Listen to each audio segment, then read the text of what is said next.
जय मसीह की। Praise the Lord. Praise the Lord. I greet you all once again in the mighty name of our Lord and Savior Jesus Christ. मैं आप सबका एक बार फिर से प्रभु यीशु के नाम में स्वागत करता हूं। I'm so glad that God has given me this opportunity to come in front of all of you to share His holy word. और मैं परमेश्वर का धन्यवाद देता हूं और बहुत खुश हूं कि परमेश्वर ने ये मौका दिया कि आप सबके सामने आकर आप सबके बीच में परमेश्वर के वचन में से मैं शेयर कर सकूं। And God is so good. God is talking to us from His scriptures, and I'm so encouraged to hear from you all every Sunday after Sunday that God is really talking to you, and you are improving your spiritual life in God. और मैं खुश हूं कि परमेश्वर वचन के द्वारा हम सबसे बातचीत कर रहा है। संडे हर संडे आप में से लोग मेरे को आकर बताते हैं कि किस प्रकार से परमेश्वर का वचन आपके जीवन में कार्य कर रहा है और आप कैसे परमेश्वर के वचन में बढ़ रहे हैं। And that is the main purpose for which we have been called, to listen from Him and to do what He wants us to do. और यही हमारे जीवन का मकसद भी है जिसके लिए हम बुलाए भी गए हैं कि हम परमेश्वर के वचन में से सुने और उसकी इच्छाओं को और उसकी बातों को हम जानें। In Gospel of John, when Jesus compares us to sheep, He says, "My sheep hears my voice and does what I say." यूहन्ना रचित सुसमाचार में जब यीशु मसीह हमें भेड़ों से तुलना करते हैं और वो कहते हैं कि मेरी भेड़ जो है वो मेरी आवाज़ को सुनती है और वो करती है जो मैं कहता हूँ। When you listen to God, when you hear from His scriptures, that will change your mind, that will change the way you think about your life. और जब आप वचन में से सुनते हैं, वचन को समझते हैं, तो वो आपको आपके जीवन को बदल देता है, आपको सोचने की, आपको कार्य करने की जो क्षमता है उसको बदल देता है। That's what it's very important for us to be rooted in the scriptures, because here we find life for our lives. और इसीलिए ये बहुत ज़रूरी है कि हम वचन में जड़ पकड़े रहें, क्योंकि यहाँ पर हमारे को हमारे जीवन के तौर तरीके पता चलते हैं। When we rooted ourselves in the scriptures, our lives will be fruitful. और जब हम अपने आप को इस वचन में जड़ पकड़कर थामे रहेंगे, खड़े रहेंगे, तो हमारे जो जीवन है वो फलवंत होगा। Like Jesus said that abide in me and you will bring fruits, the fruits which will last forever. क्योंकि यीशु मसीह ने कहा था कि मुझ में बने रहो, और जो मुझ में बना रहता है वो फल लेकर आता है और वो फल उसके जीवन में सदा के लिए बना रहता है। If you see throughout the history, we can find thousands and thousands of people who lived for God and set an example for us. यदि आप इतिहास में देखेंगे तो हमें ऐसे बहुत से लोग, पुरुष और स्त्री मिलते हैं जो कि परमेश्वर में बने रहते हैं और जिन्होंने अपना जीवन परमेश्वर के लिए It's Jiya. not out of in their comfort zone. They had every facilities and they were so comfort, so they were able to follow Jesus Christ. और ये ऐसा नहीं है कि उनका जीवन बहुत ही आरामदेह हो और उनके पास सारी सहूलियतें हो और तब उन्होंने यीशु मसीह का अनुसरण किया। In between all the persecutions, all the oppositions, in the sickness and in poverty, in all of those areas, they stood and they lived for Jesus Christ. उनके जीवन में बहुत प्रकार की कठिनाइयां, परेशानियां थी, उनके ऊपर सताव किए जाते थे, वो गरीबी की हालत में रहते थे, और इन सब के बीच में उन्होंने प्रभु यीशु मसीह का अनुसरण किया। The life that is being lived for Christ is such a beautiful life, because the fragrance that comes out of that life will influence many other people. जो जीवन यीशु मसीह के लिए जिया जाता है बहुत ही बेहतरीन जीवन होता है, क्योंकि उस जीवन से जो सुगंध आती है वो यीशु मसीह के नाम को ऊंचे पर उठाती है। As Paul writes in Philippians chapter 1 verse 21, he says, "For me to live is Christ and to die is gain." पौलुस फिलिपियों की पत्री उसके 1 और 21 आयत में इस प्रकार लिखता है, क्योंकि मेरे लिए जीवित रहना मसीह है और मर जाना लाभ है। Either way he was sorted. He said, even if I'm living, I'm going to live for Christ. Even if I die, I'm going to die for Christ, and that is a profit for me. और पौलुस के लिए किसी भी तरह का जीवन जीना लाभदायक था। वो कहता था कि यदि मैं जीऊंगा तो यीशु मसीह के लिए जीऊंगा, और यदि मैं मर जाऊंगा तो यीशु मसीह के पास चला जाऊंगा, तो उसके लिए दोनों प्रकार से लाभ था। God really wants us to live for Him. He wants our lives to be surrounded by His will. परमेश्वर चाहता है कि हम उसके लिए अपने जीवन को जिएं। परमेश्वर चाहता है कि हमारे जीवन में उसकी इच्छा पूरी की जाए। Now we might say, Pastor, we are surrounded with a lot of problems. Today also we face persecution. Today also there are a lot of difficulties in our life. How can we live a life for Christ? आप कह सकते हैं कि pastor हमारे जीवन में तो बहुत प्रकार की कठिनाइयां हैं, आज भी हमारे जीवन में सताव होते हैं, हमारे घर में, हमारे आसपास लोगों के बीच में बहुत परेशानियां हैं, और आप कैसे कह सकते हैं कि हम प्रभु यीशु के लिए अपने जीवन को No, जिएं? that is the encouragement that we hear from the word today. As we read in 1 Peter chapter 2 verse 9, Peter says, "But you are a chosen people, a royal priesthood, a holy nation, God's special possession, that you may declare the praises of him who called you out of darkness into his wonderful light." और हमारे लिए आज का जो वचन है वो प्रोत्साहन के रूप में दिया जाता है, जहां पहला पत्रस उसका दूसरा अध्याय और 9वीं आयत में पत्रस इस प्रकार से कहता है, "पर तुम एक चुना हुआ वंश और राजपदधारी याजकों का समाज और पवित्र लोग और परमेश्वर की निज प्रजा हो, इसलिए जिसने तुम्हें अंधकार में से अपनी अद्भुत ज्योति में बुलाया है उसके गुण प्रकट करो." Amen. Hallelujah. Hallelujah. Now, our life is being made so that we can proclaim his praises to the world. हमारे जीवन को इसीलिए बनाया गया है ताकि हम परमेश्वर की प्रशंसा, परमेश्वर के गुण लोगों को बता सकें। God has a special purpose for each of our lives that we have to fulfill. परमेश्वर का हम में से हर एक के जीवन के लिए एक खास मकसद है। As verse 10 says, "Once we were not his people, but by his precious blood he has made us his own people, his own children." इसकी 10वीं आयत इस प्रकार से कहती है कि एक बारी तो हम उसके लिए पराये थे, हम उसके निजी नहीं थे, लेकिन उसने अब हमें अपनी संतान बना लिया है, अपने परिवार का हिस्सा बना लिया है। Once we were destined for judgment, eternal death, but God in his gracious mercy, he has given us that mercy so that now we are living in freedom. एक बार तो हम उसके न्याय के अधीन थे कि हमारे ऊपर न्याय किया जाता, लेकिन परमेश्वर ने अपने अनुग्रह में होकर हम पर अपनी दया दिखाई है। We might think why Peter is writing all these things to these people.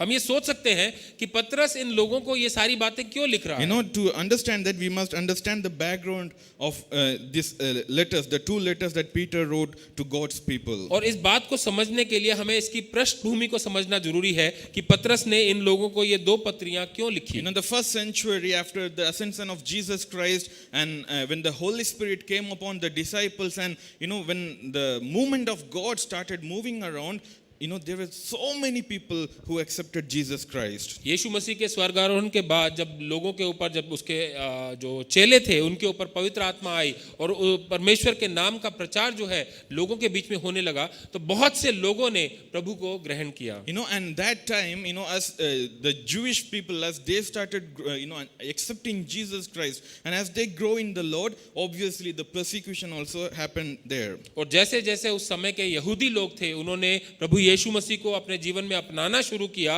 और उनकी संख्या बढ़ने लगी, तो उनके ऊपर सताव जो थे वो भी बढ़ने लगे। They had to run here and there to save their own lives. उन्हें अपना जीवन बचाने के लिए इधर उधर भटकना पड़ा और वो तितर बितर हो गए। During that time, the world, almost the whole world was dominated or been ruled by Roman Empire. और उस समय जो जो संसार था, जितना जो नोन वर्ल्ड था, जितना हम जानते हैं, वो सारा का सारा जो संसार है वो रोमी साम्राज्य के अंदर अधीन आता था। And during that time there was an emperor, his name was Nero. और उस समय एक राजा था जिसका नाम नीरो था। Maybe you might have read about him, in olden computers, before recording something on our CD, we have to burn the CD. That's a term called burning the CD, and the burner is known as Nero burner. और आपने ये शायद सुना होगा, जो लोग computers को जानते हैं, कि पहले हमारे पास जो सीडी होती थी और सीडी के ऊपर अगर यदि हमें कुछ भी लिखना पड़ता था तो कंप्यूटर की भाषा में उसे बर्न द सीडी कहते थे और वो नीरो बर्नर के नाम से जाना जाता था। There is a reason for this name. और इस नाम का, नीरो बर्नर के नाम का एक कारण है जो जिसकी वजह से ये नाम पड़ा। History says that Emperor Nero, he wanted to re-establish his palace and the surrounding places. और जो इतिहास है वो हमें इस प्रकार प्रकार बताता है जो राजा नीरो था वो अपना जो साम्राज्य था और अपना जो भवन था उसको अच्छे से बनाना चाहता था और उसके आसपास की जगह को बहुत सुंदर करना चाहता So था. to destroy the surrounding, he burned the area. He just lit fire around the buildings so that it would burn and destroy, so he can make a new place. और अपने आसपास की जगह को साफ करने के लिए उसने वहां पर जो कुछ भी था उसमें आग लगा दी, उसको जला दिया और सब कुछ उसने नष्ट कर दिया ताकि वो अपने हिसाब से सब कुछ बना Many सके. people died, many people lost their possessions in this fire. इस आग के अंदर बहुत से लोगों ने अपनी जो जान है वो गवा दी और बहुत से लोग जो है उनके घर बार जो थे वो खत्म हो गए. But Nero was enjoying, he was fiddling in his palace courtyard. लेकिन जो राजा जो था नीरो था वो आनंद मना रहा था अपने जो भवन में था वो आनंद मना रहा था इन सब बातों So से. that's why there is a famous statement that it goes like this: the whole Rome was burning, but Nero was fiddling. और इसीलिए ये एक जो भावना है, एक जो श्लोक की तरह जो इस बात को बोला जाता है कि सारा जो संसार था वो आग में झुलस रहा था और नीरो जो था वो अपने भवन में नाच रहा था. But Nero, what he did, he put this blame upon Christians, that he told to his people that Christians, they have done this, they have burned the city. लेकिन जो नीरो था, राजा नीरो था, उसने ये सारा का सारा दोष जो है उस समय के मसीह लोगों के ऊपर लगा दिया कि जो मसीह लोग हैं उन्होंने इस आग को लगाया है. So that was the first state-sponsored persecution that Christians had to face. और ये सबसे पहला आक्रमण था जो कि मसीह लोगों के ऊपर किया गया था, जो कि राजा की तरफ से राज्य के द्वारा प्रोत्साहित किया गया था. They would kill Christians, they would bind them into fire pits or fire poles, and they will burn them alive, and that's how the persecution was there. वो लोग मसीहों को पकड़कर मार देते थे और उनको पोल जो खंबे हैं उनके साथ बांध देते थे और उस पे आग लगा देते थे और इस तरह की यातनाएं मसीहों को दी जाती थी. In Colosseums, we know, you might have seen in movies also, big stadiums where a lot of Roman people are there, and they will release a lion that has been hung up for many days, and they will throw some Christians into the into that arena so that the lions will come and kill them and eat them live. और आप Colosseum के बारे में जानते होंगे, आपने movies में इसमें देखा होगा कि किस प्रकार से रोमी साम्राज्य जो मसीह लोग होते थे उनको कैसे भूखे शेरों के सामने एक स्टेडियम में डाल देते थे और लोग इसका आनंद उठाते थे. People have been going through such severe persecution, and they have scattered here and there to save their lives. और लोग इस प्रकार के भीषण सताव से होके जाते थे और अपनी जान को बचाने के लिए वो इधर उधर भागते थे और इसीलिए वो तितर बितर हो गए थे. To such people, Peter is writing these letters to encourage them, to teach them to live a holy life. और ऐसे लोगों को जो सताए गए थे, जो पत्रस है वो ये पत्री लिख रहा है ताकि वो उनको प्रोत्साहित कर सके कि एक पवित्र जीवन जीने के लिए. So today what we are going to learn is living for God in this hostile world. और आज जो हम सीखेंगे उसका विषय जो है वो इस शत्रुतापूर्ण दुनिया में परमेश्वर के लिए जीना. It's not easy to live for Christ in this world, right? इस संसार में परमेश्वर के लिए या मसीह के लिए जीना आसान नहीं है. You live a selfish life, you live a life that is self-centered.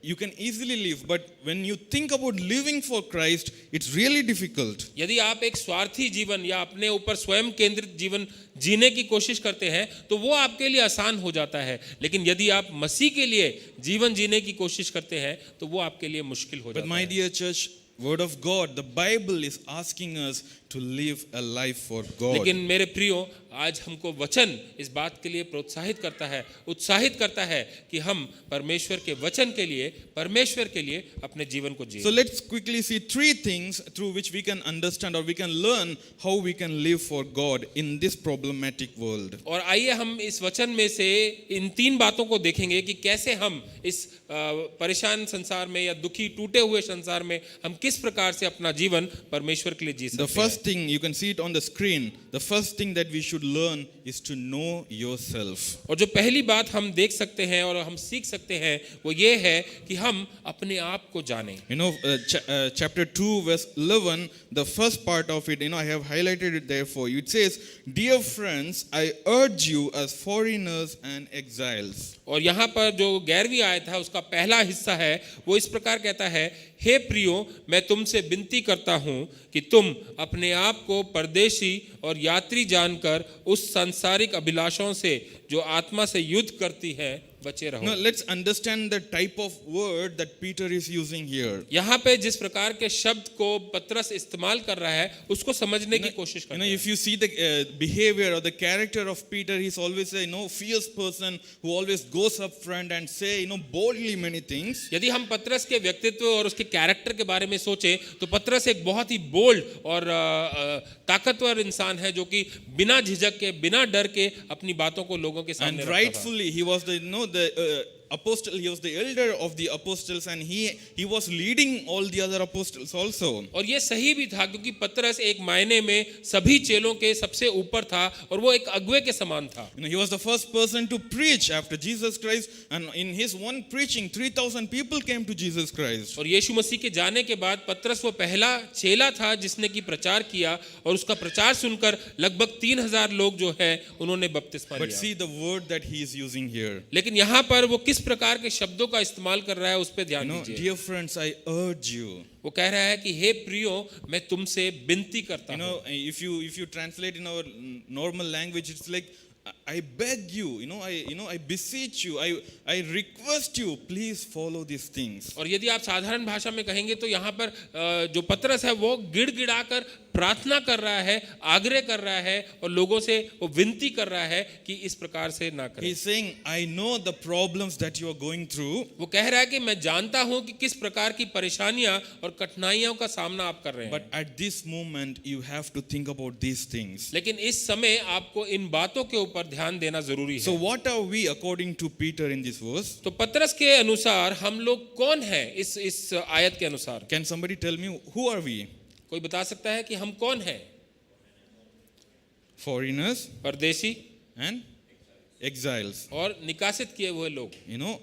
If you see our city, especially the city of Gurugram, most of us are foreigners, right? यदि हम गुड़गांव की बात करें तो हम में से बहुत से लोग जो है वो बाहर से आए हुए हैं। Some are from South India, some are from UP, some are from Northeast. Even if you see in Gurugram, you even see people from out of our country also. यदि आप गुड़गांव में देखेंगे तो हम समूचे भारत से लोग आए हुए हैं, कोई उत्तर भारत से, कोई दक्षिण भारत से, कोई नॉर्थ ईस्ट से आया हुआ है और यहाँ तक कि लोग यहाँ पर बाहर के देशों से भी आए हुए So हैं। we can understand, we can relate ourselves to this. और हम इस बात को समझ सकते हैं जो पतरस लिख रहा है, हम इसके साथ साझा रख सकते हैं। The Jewish people, they are not staying in their own hometown. They have been scattered here and there. If you read chapter 1 verse 1, you can find few countries name. They've been scattered here and there just to save themselves. और यदि हम यहूदी लोगों के बारे में बातचीत करते हैं और इसका जो पहला अध्याय है उसकी पहली आयत में बहुत सी जगहों के नाम, बहुत से देशों के नाम दिए गए हैं जहां पर यहूदी लोग तितर बितर हो गए थे। वो अपनी जगह पर नहीं रह रहे हैं लेकिन वो किसी और जगह पर जाके रह रहे हैं। Peter is reminding them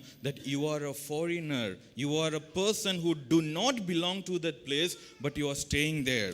पतरस उनको याद दिला रहा है कि आप एक परदेशी हैं, आप एक ऐसी जगह पे रह रहे हैं जहां के आप नहीं हैं। Now, who is a foreigner? एक जो परदेशी है वो कौन है? A person who do not belong to that place, right? वैसा व्यक्ति जो उस जगह का नहीं है जहां पर वो रहता है। A foreigner cannot enjoy all the privileges of that country. और जो परदेशी है वो उस देश के सभी लाभ उठा नहीं सकता। Maybe a foreigner cannot, purchase land in that place. और ये हो सकता है कि एक परदेशी जो है वो उस देश में जहां वो रहता है वहां पर जमीन नहीं खरीद सकता। Even when we see in spiritual, in a spiritual way, Jesus tells us in Bible that we are foreigners in this land. यदि हम आत्मिक रीति से देखेंगे तो यीशु मसीह हमें वचन में बताते हैं कि हम सब इस संसार में परदेशी के समान हैं। John 15 verse 19, Jesus said, as it is, you do not belong to this world, but I have chosen you out of this world. यूहन्ना 15 उसकी 19 आयत में यीशु मसीह कहते हैं, यदि तुम संसार के होते तो संसार अपनों से प्रीति रखता, परंतु इस कारण कि तुम संसार के नहीं वरन मैंने तुम्हें संसार में से चुन लिया है, इसीलिए संसार तुमसे बैर रखता है। Jesus clearly tells his disciples that we do not belong to this world. यीशु मसीह अपने चेलों को स्पष्ट रीति से बताते हैं कि वो इस संसार के नहीं हैं। You know, I was working in Chhattisgarh for 2 years. मैं छत्तीसगढ़ में तकरीबन 2 साल काम करता You था know, during those days, I got a privilege to attend a lot of funerals there. और उस समय वहाँ पर बहुत से लोगों की जो मृत्यु हुई और उनके जो फ्यूनरल्स थे उसमें मैंने You अटेंड know, किया। and those people in their tribal language, they would sing a beautiful song, you know, which really moved me. और वहाँ के जो आदिवासी लोग थे वो अपनी भाषा में एक बहुत ही सुंदर गीत गाते थे जिसने मेरे हृदय को हिला You know, they दिया would था। say, this is just, you know, your life is just a day of, 4 days life. You know, 4 दिन की जिंदगी है और 2 दिन का मेला, you know, something like that. And they make it, you know, in their own style, and they sang that song. And, you know, it really makes us to think about our life. Are we really belong to this world? और वो बहुत ही सुंदर गीत गाते थे जिसमें 4 दिन की जिंदगी है और ये जीवन एक मेला है, इस प्रकार का एक गीत था। अपनी भाषा में वो गाते थे और वो गीत हमें ये सोचने पे मजबूर कर देता था कि क्या हम वाकई ही इस धरती को बिलोंग करते हैं You या know, ये धरती we हमारी है। never know when we have to say goodbye to this world, right? हम नहीं जानते कि कब हमें यहाँ पर गुड बाय कहने की You जरूरत know, पड़ेगी। God has kept us here on this world for a specific purpose, and when that purpose has been fulfilled, He will call us back to His home. परमेश्वर ने हम सबको इस धरती के ऊपर एक खास मकसद के लिए रखा है और जब वो मकसद पूरा हो जाएगा तो वो हमें वापस अपने पास बुला You लेगा। know, that's why it's very important for us to understand that we do not belong here. Our house is there. In Christ, we will have eternal life. और इसीलिए ये हमें जानना जरूरी है और इस बात को याद रखना जरूरी है कि ये संसार हमारा घर नहीं है, हमारा घर परमेश्वर के साथ है जहां पर अनंत का जीवन हमारा है। You know, that's why the author of Hebrews in chapter 13 verse 14, he says, for here we do not have an enduring city, but we are looking for the city that is to come, which is forever. इब्रानियों उसके 13वें अध्याय की 14वीं आयत में इस प्रकार से वो कहता है लेखक, क्योंकि यहाँ हमारा कोई स्थिर रहने वाला नगर नहीं, वरन हम एक आने वाले नगर की खोज में हैं। You know, when you understand that we do not belong here, the way we live our lives will totally change. और जब हम इस बात को समझ जाते हैं कि हम इस संसार के नहीं हैं, जिस रीति से हम इस संसार में रहते हैं, हमारा नजरिया, हमारी सोच बदल जाएगा। We will stop being greedy. हम जो है स्वार्थी होना छोड़ देंगे। You know, we will stop being self-centered. हम जो है स्वयं केंद्रित होना छोड़ देंगे। You know, we will stop being, you know, boastful or prideful, and we will be humbling ourselves, knowing that we are not the permanent resident of this place. हम घमंड करना छोड़ देंगे और हम नम्र हो जाएंगे इस बात को जानकर कि हम इस धरती के ऊपर जो परमानेंट निवासी नहीं है। Maybe you said that, Pastor, but you know, I have worked hard, I have brought some land, I have built a beautiful house. This is the permanent place for me.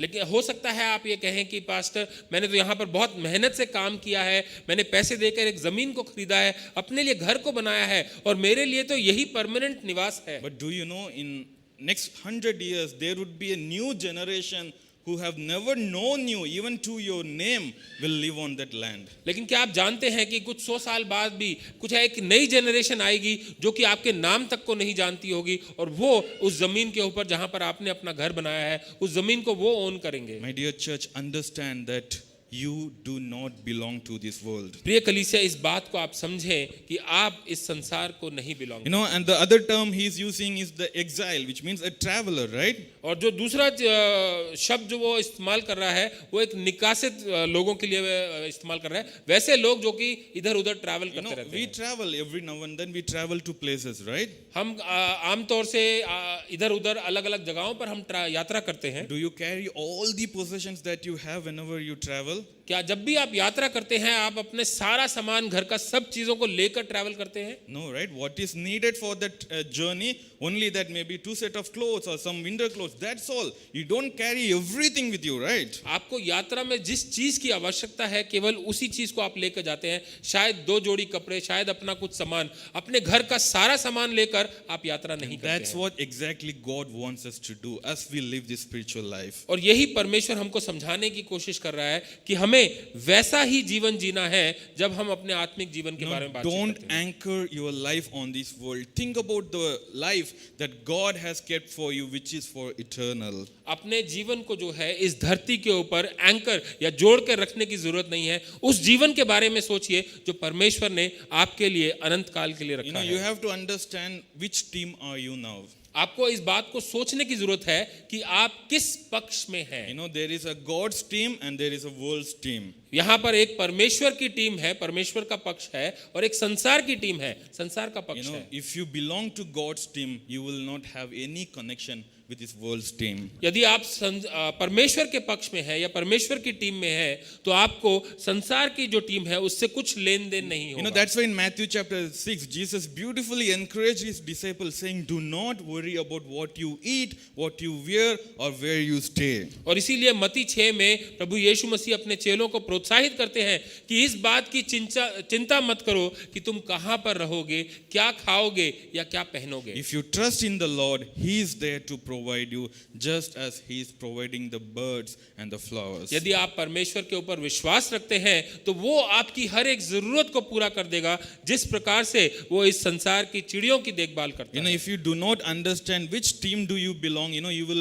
will spoil everything. यदि आप इस बात को नहीं जानते हैं कि आप किस पक्ष में हैं तो आपका जीवन जो है वो बेकार और You व्यर्थ know, हो जाएगा। you might have watched football matches, right? 22 players running here and there, but each of them know their teammates to whom they should pass the ball, right? आपने फुटबॉल का मैच देखा होगा जहां पे दो टीम्स होती हैं, 22 प्लेयर्स होते हैं, वो पूरे मैदान में इधर उधर भाग रहे होते हैं, लेकिन वो जानते हैं कि वो किस टीम को बिलोंग करते हैं, तभी वो खेल खेल सकते हैं। You know, if they do not know each other, how they will win? You know, they will pass the ball to the opponent also. यदि वो ये नहीं जानते हैं वो कि किस टीम को बिलोंग करते हैं तो वो अपने जो खेल है वो बिगड़ जाएगा, क्योंकि वो अपनी जो बॉल है वो किसी दूसरे को पास कर सकते हैं। So that's why, my dear church, the first and the foremost very important thing that you have to do is to know yourself, who you are and where do you belong. और इसीलिए सबसे पहली बात और बहुत जरूरी बात है इस बात को जानना कि आप कौन है और आप कहां पर बिलोंग करते हैं। You know, the second thing that we can learn, we can see it on the screen,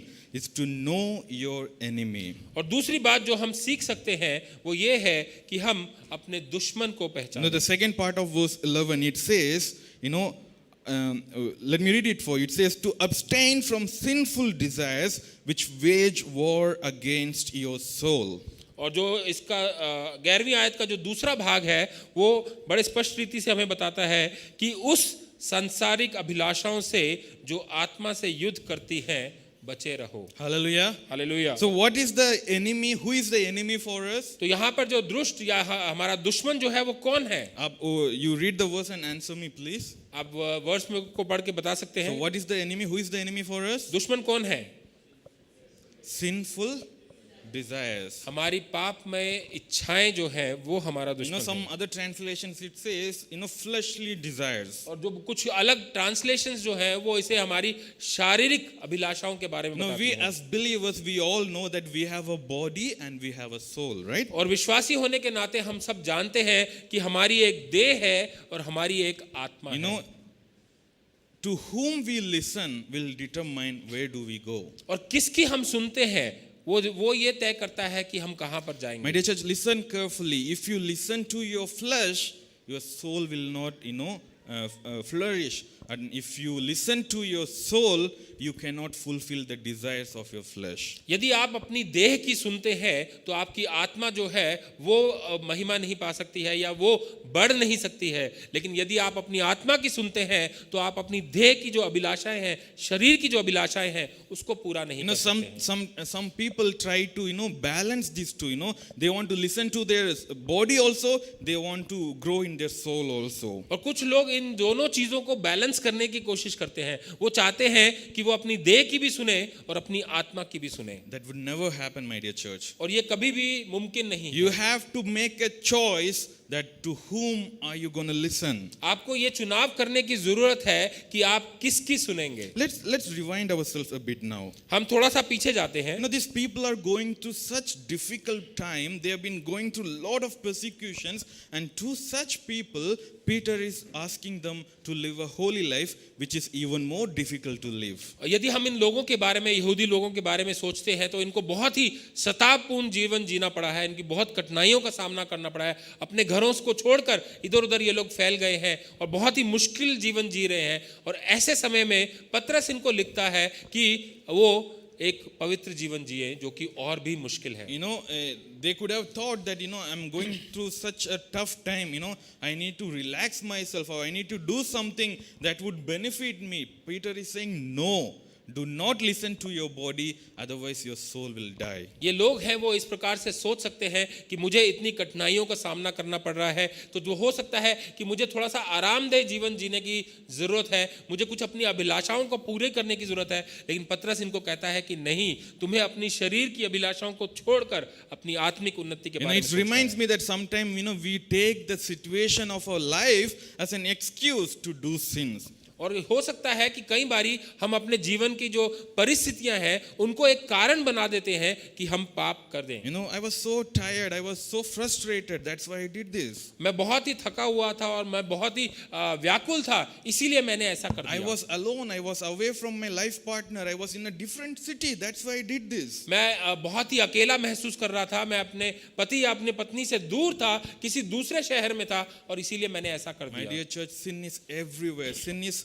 you know, to do sin, it's very easy these days. और हे प्रियो, आप ये जानिए कि इस पाप हमारे इर्द गिर्द सब जगह पे है।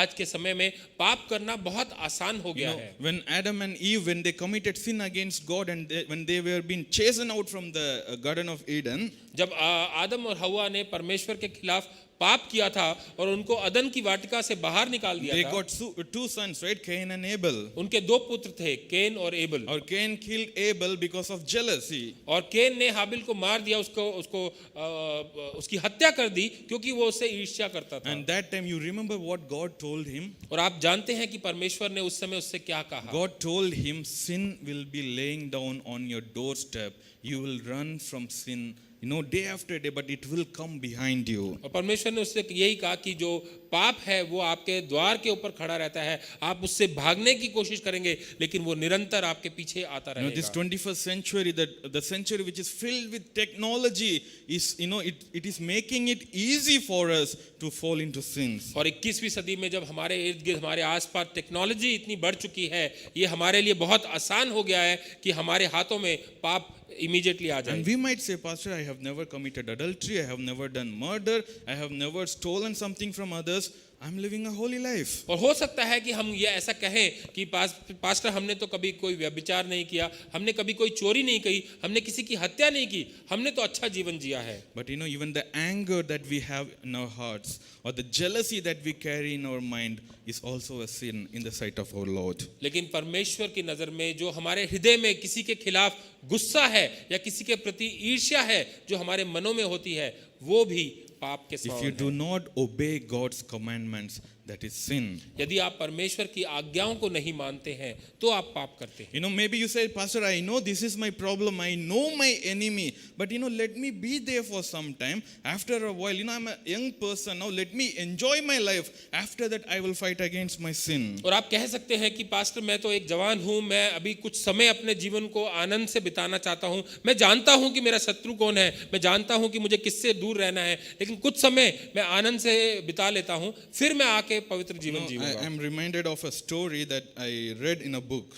मुझे एक कहानी याद आती है जो मैंने एक किताब में पढ़ी And थी। I think it's a real story in some way, and you know, it's been altered, you know, it's been added a lot of masalas to bring the message out of it. और मुझे लगता है कि ये शायद एक सत्य कहानी है और उसमें और बहुत सी बातें जोड़ दी गई हैं ताकि वो एक कहानी के रूप में There was लगे। a king, the king of France, his name was Reginald III. और फ्रांस का एक राजा था जिसका नाम रेजिनॉल्ड III था। And you know, his father passed away, and after that, since he's the eldest son of the father, he was supposed to be the king of the nation. और उसके पिता की मृत्यु के बाद, क्योंकि ये सबसे बड़ा बेटा था, उसको राजा बनना था उस देश का। But his younger brother revolted against him, and you know, he arrested him, put him in jail, and he became the king of the nation. लेकिन उसका जो छोटा भाई था उसने उसके खिलाफ विद्रोह कर दिया, उसने इसको पकड़कर बंदी गृह में डाल दिया और स्वयं को राजा घोषित कर You know, and this elder brother, he is crying like, don't you know I am your elder brother? I supposed to be the king.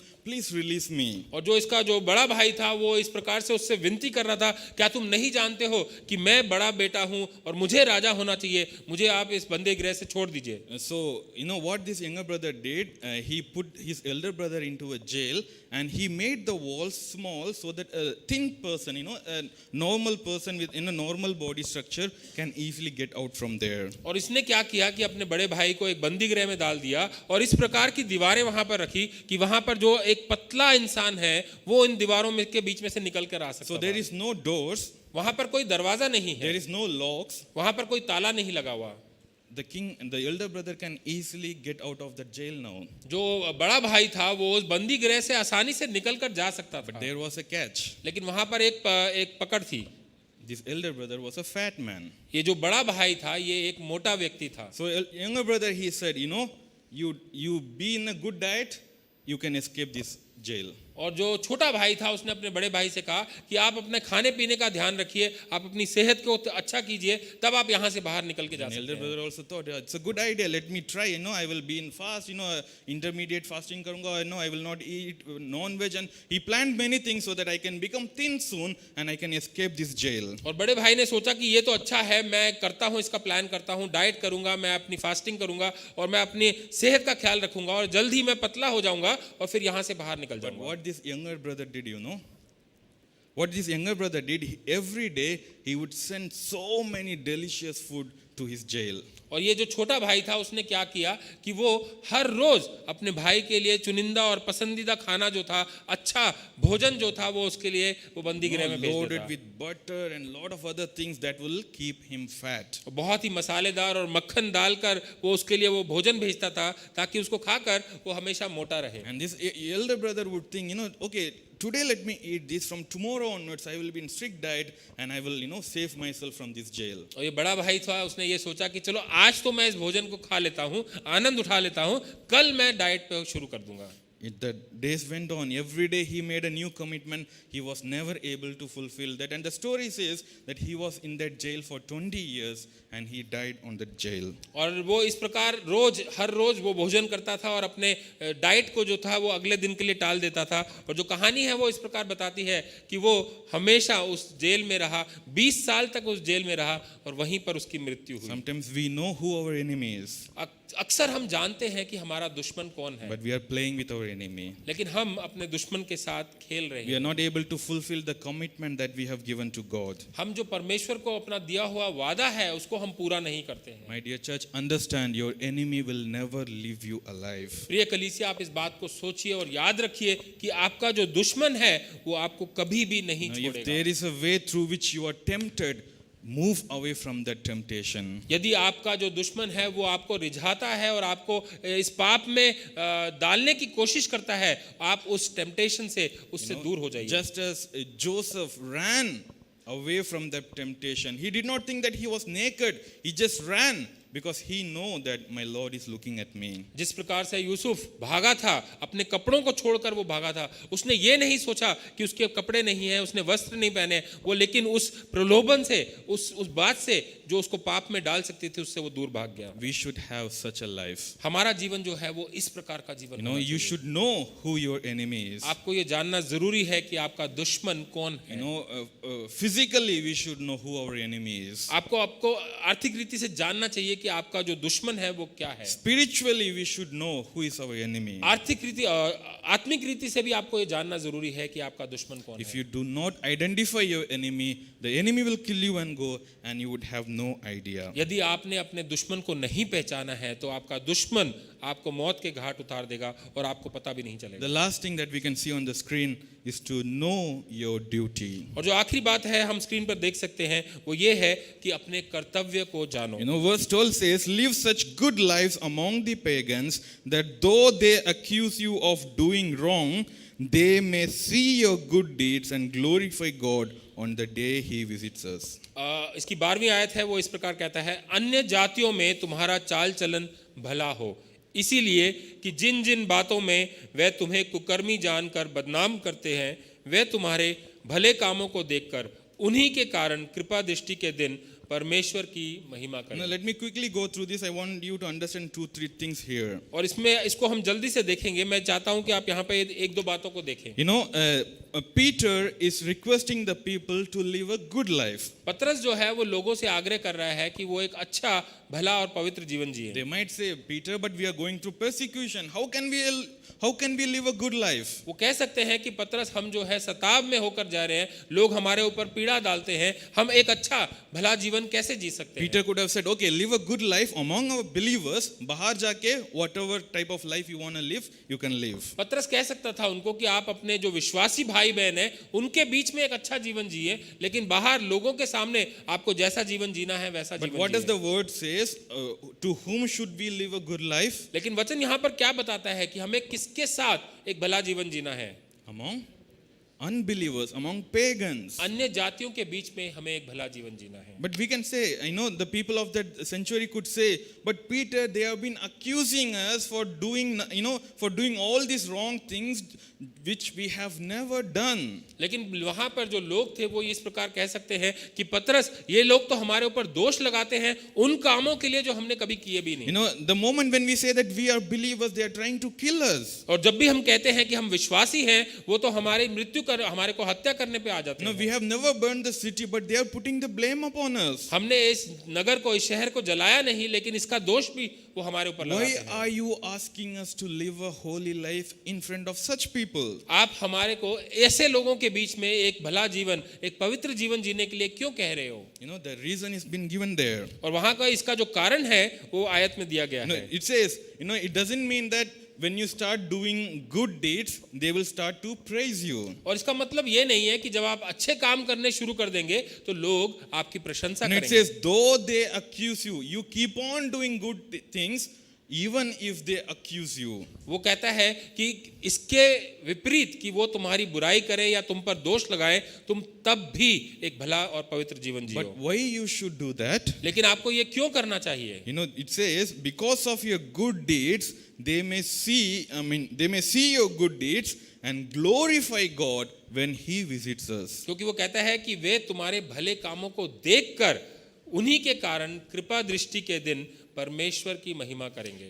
We are doing good things not for ourselves. हम जो अच्छे काम है वो अपने लिए नहीं करते हैं। It's not to get a good name, to erase off all the accusations that we have against us. और यह इसलिए नहीं है कि हमारा एक अच्छा नाम हो जाए और हमारे अगेंस्ट, हमारे खिलाफ जितने भी दोष लगाए गए हैं वो सब दोष हमारे खिलाफ वो मिटा दिए जाए। We should live a holy life so that when Jesus comes back, these people will stand and praise His name. ये हमें एक भला और अच्छा जीवन जीने की जरूरत इसीलिए है कि जब यीशु मसीह दोबारा आए तो ये लोग हमारे भले कामों के कारण खड़े होकर परमेश्वर के नाम की महिमा That's why He said the purpose of our life is to praise God. और इसीलिए वो कहता है कि हमारे जीवन का जो मकसद है वो परमेश्वर के नाम की महिमा So करना है। whatever we do should bring praise to Him. और इसीलिए जो कुछ भी हम करें उसे परमेश्वर के नाम को महिमा देना No चाहिए। matter whatever type of situation that we may go through, we should live an exemplary life. इसका हम किसी भी परिस्थिति में अपने जीवन को क्यों ना बिताएं, हमारे सिचुएशंस लाइफ की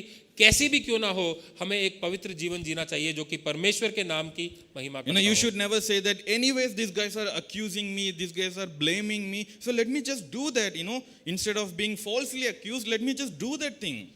ऐसा हो सकता है कि हम सोचें और कहें कि ये लोग तो मेरे ऊपर दोष लगा रहे हैं, जो काम मैंने नहीं भी किए हैं वो उसका दोष मेरे ऊपर लगा रहे हैं, कि क्यों ना मैं वो काम कर ही देता हूं। We should know how to carry ourselves even in between the accusations. और हमें इस बात का ध्यान रखना चाहिए कि हमारे ऊपर जब सताव होता है, हमारे खिलाफ जब दोष लगाए जाते हैं, तब भी हमको कैसा जीवन जीना है। As the elders of this church, we would think how we can utilize this, coming month, the month of December, how we can make it fruitful for the kingdom of God. और अगुवे होने के नाते हम लोग कलीसिया के बारे में सोचते हैं कि आने वाला जो महीना है, ये जो क्रिसमस का महीना है, हम सोचते हैं कि हम परमेश्वर के लिए इस महीने को किस प्रकार इस्तेमाल कर सकते हैं। But if you see last year, especially last year, in and around our city, there have been a lot of problems being created against churches. और यदि आप सोचेंगे और देखेंगे कि पिछले साल हमारे शहर में हमारे इर्द गिर्द बहुत सी प्रॉब्लम्स आई थी, बहुत सी परेशानियां आई थी मसीहों के लिए कलीसियाओं में। So should we stop doing good works? तो क्या हमें अच्छे काम करने बंद कर देने No, चाहिए? we should keep doing good works, because there will be one day on which they will understand and they will glorify God. हमें अच्छे काम निरंतर करते रहना चाहिए, क्योंकि एक दिन ऐसा आएगा कि जब ये लोग समझेंगे, इस बात को जानेंगे और परमेश्वर के नाम की महिमा I want to करेंगे। share a real incident that happened yesterday, and I will wind up here. और मैं यहाँ पर आपसे एक सच्ची घटना, एक सच्ची बात बांटना चाहता हूँ जो मेरे साथ कल हुई थी, और फिर उसके साथ हम समाप्त You know, करेंगे। yesterday here in our church, we had some good singers, well-known singers like Sheldon Bangera and Silva Tangam, and a lot of people came here to do, shooting for their songs. और कल हमारे यहाँ कलीसिया में बहुत से अच्छे गायक जो हैं, जो मसीह गायक हैं, वो आए हुए थे, शेल्डन वगैरह और ऐसी उनकी टीम आई हुई थी। उन्होंने हमारी कलीसिया का इस्तेमाल किया था, यहाँ पर वो अपने गानों की रिकॉर्डिंग कर रहे थे। I was here the morning, मैं यहाँ पर सुबह आया हुआ था, and the person who was supposed to record, to shoot the video, the cameraman, he came down. और जिस इंसान को, जिस व्यक्ति को इसकी रिकॉर्डिंग करनी थी, जो कैमरामैन था, वो आया था नीचे। And he ran down and he said, somebody please go and comfort the cab driver. He's keep on crying. His mom passed away just now. Can you please go and comfort him? और उसने आकर बोला कि जो गाड़ी का जो चालक है, ड्राइवर है, वो रो रहा है, कोई जाकर उसको सांत्वना दो, उसकी जो माँ है उसकी मृत्यु हो गई है और वो रो रहा है। So I, with another brother, I just went up to see him and to console him. और मैं एक और भाई के साथ ऊपर गया, उसके साथ मिलने के लिए, ताकि हम उसको सांत्वना दे सकें। The cab was just in front of our church door, and he was keep on crying. I was telling him a lot of things, but he was just crying because he just lost his mom. और उसकी जो cab थी वो हमारे कलीसिया के बिल्कुल सामने पार्क की हुई थी, और हम लोग उसको सांत्वना देने की कोशिश कर रहे थे, बहुत सी बातें उसको बता रहे थे, लेकिन वो निरंतर रोता जा रहा था क्योंकि उसने अपनी माँ को अभी अभी खोया था। He said, last 24 hours I've been riding cab so I can get some money so that I can give something for my mom, but just now I got a call.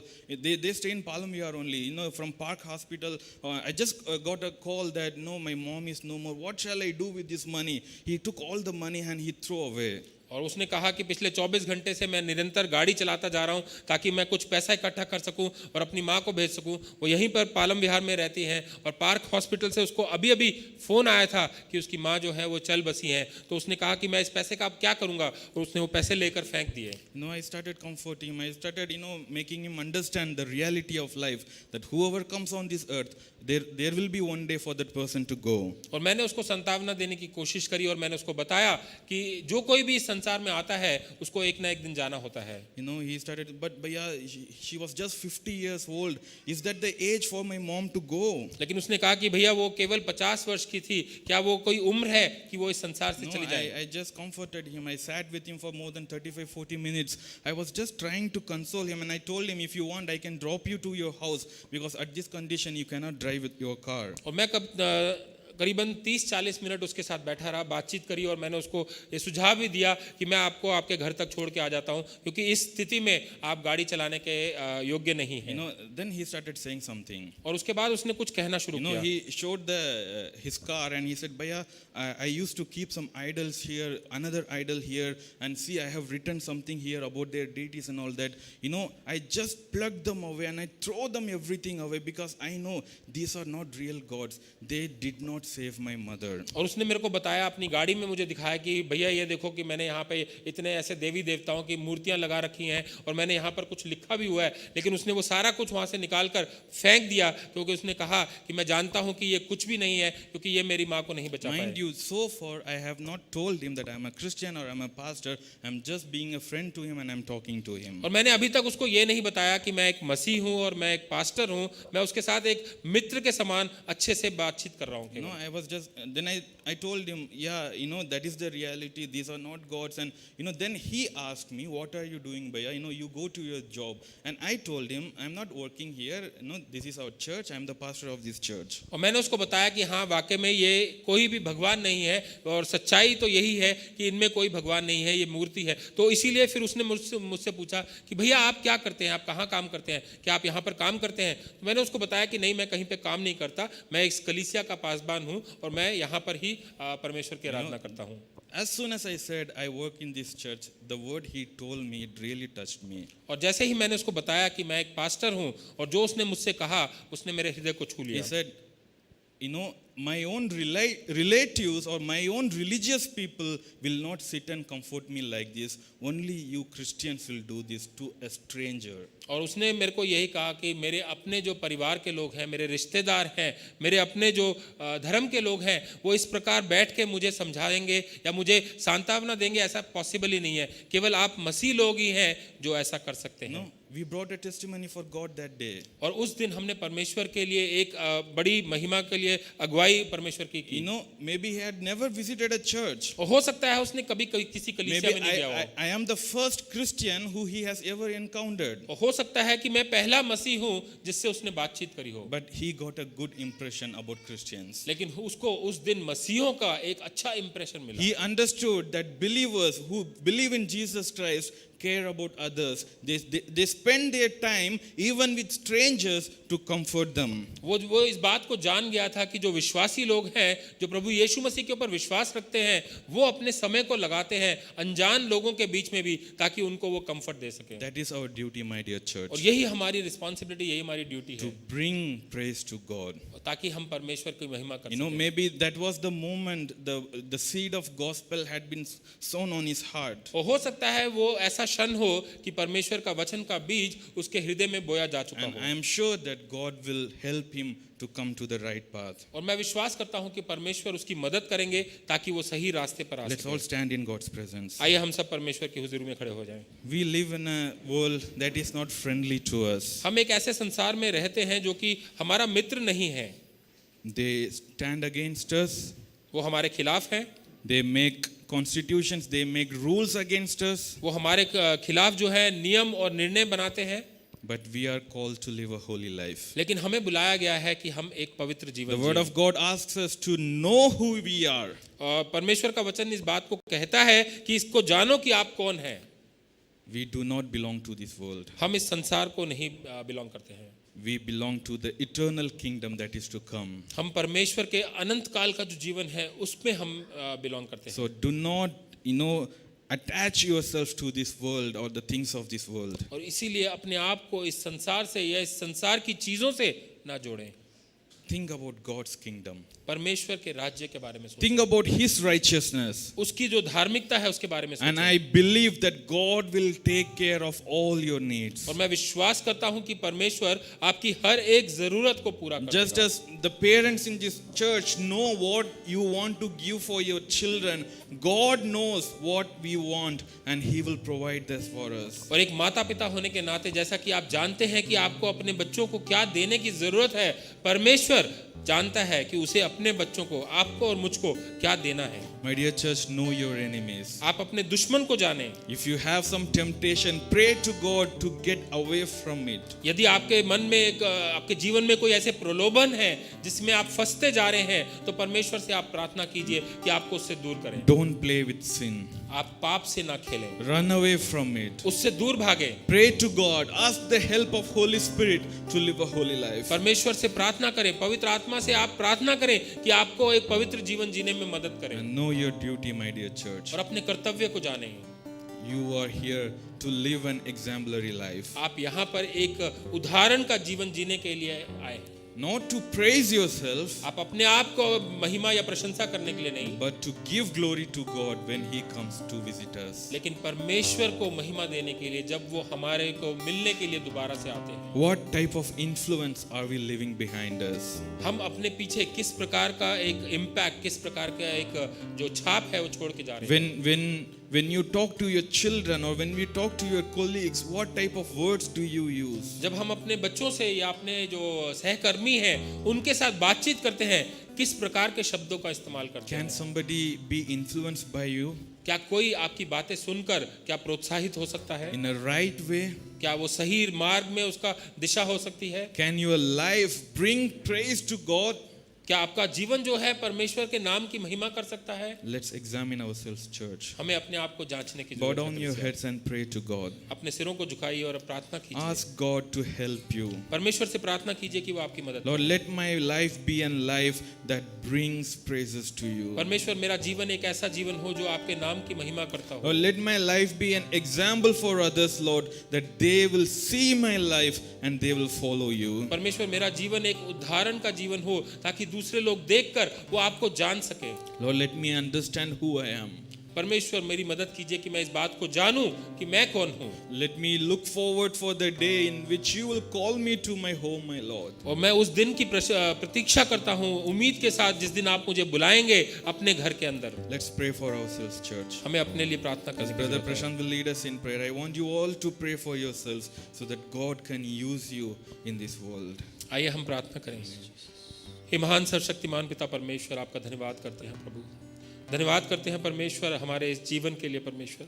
धन्यवाद करते हैं परमेश्वर कि हमारे इस जीवन को आपने बहुमूल्य जाना परमेश्वर। धन्यवाद करते हैं कि हम आपके हाथों में सुरक्षित हैं परमेश्वर। धन्यवाद करते हैं परमेश्वर कि यह संसार हमारा घर नहीं है परमेश्वर। और पिता परमेश्वर, एक दिन आप हमको हमारे घर पर वापस बुलाएंगे परमेश्वर। हम उस दिन की प्रतीक्षा करते हैं परमेश्वर। हम प्रार्थना करते हैं परमेश्वर, आज का वचन जो हमने समझा है, जो सीखा है परमेश्वर, वो हमारे जीवन में बना रहे परमेश्वर। इस बात को हम जाने कि ये संसार हमारा घर नहीं है परमेश्वर। यहाँ पर हमारा जीवन कुछ ही दिनों का है परमेश्वर, और यहाँ पर आपने हमें एक मकसद के लिए भेजा है परमेश्वर। पिता परमेश्वर, उस मकसद को हम में से हर एक विश्वासी भाई और बहन जानने पाए, समझने पाए परमेश्वर, और अपने जीवन को उस मकसद के अनुसार हम जीने पाए परमेश्वर। मैं धन्यवाद देता हूं परमेश्वर कि आपने अपने वचन में हमको वादा किया है परमेश्वर कि हमारे जीवन में परिस्थितियां चाहे कैसी भी क्यों ना हो, आप हमें नहीं छोड़ेंगे, आप हमें नहीं त्यागेंगे परमेश्वर। आपने वचन में कहा है कि इस संसार में दुख, कलेश, परेशानियां होती रहेंगी, लेकिन धीरज रखो, मैंने इस संसार को जीत लिया है परमेश्वर।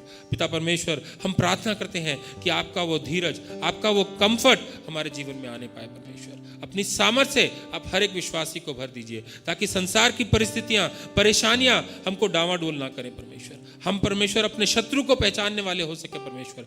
पाप को अपने जीवन में जगह ना दे परमेश्वर, और पाप से हम निरंतर दूर भागते रहें परमेश्वर। पिता परमेश्वर, हम प्रार्थना करते हैं कि एक अच्छा जीवन जीने के लिए आप हमारी मदद कीजिए परमेश्वर। इस संसार में जिन लोगों के बीच में आपने हमको रखा है परमेश्वर, एक ज्योति के समान हम चमकने पाए परमेश्वर। पिता परमेश्वर, आपकी छवि, आपका जो कैरेक्टर है वो हमारे जीवन से लोगों तक पहुंचने पाए परमेश्वर। हम किस रीति से बातचीत करते हैं, किस रीति से व्यवहार करते हैं परमेश्वर, दूसरों के दुख तकलीफ को हम कैसे समझते हैं, पिता परमेश्वर आप हमको उसमें गाइडेंस दीजिए परमेश्वर, ताकि पिता परमेश्वर हम जो भी करें वो आपके नाम को महिमा दे सके परमेश्वर। धन्यवाद देता हूं परमेश्वर, हर एक विश्वासी भाई बहन को, हर एक परिवार के लिए प्रार्थना करता हूं परमेश्वर कि आपका वचन परमेश्वर उनके जीवन के लिए एक मार्गदर्शक हो सके परमेश्वर। उनका जीवन जो है वो आपके वचन के द्वारा परिवर्तित हो सके परमेश्वर। एक मैच्योरिटी हमारे अंदर आने पाए परमेश्वर, ताकि पिता परमेश्वर आपकी इच्छाओं को जानकर उसको अपने जीवन में पूरा कर सके परमेश्वर। धन्यवाद देता हूं, सारा आदर और महिमा आपको देता हूं। इस प्रार्थना को आपके पुत्र और हमारे उद्धारकर्ता यीशु मसीह के नाम से मांग लेता हूं। दया से सुन और ग्रहण कर।